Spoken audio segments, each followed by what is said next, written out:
20 yıldır boşuna bok atmışsın. Bir 20 yıl daha bok atmaya devam et. Bak kardeş, rastgele bir hayvan seçeceğiz. 112 numara. Geldik mi şuraya? 112.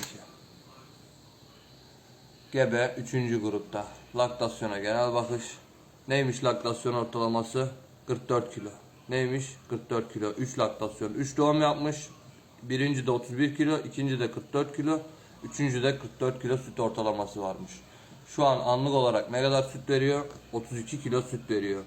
Yaklaşık bir ay önce ne kadar süt veriyor? 45 kilo süt veriyor. Şu anda 218 günlük gebe hayvan.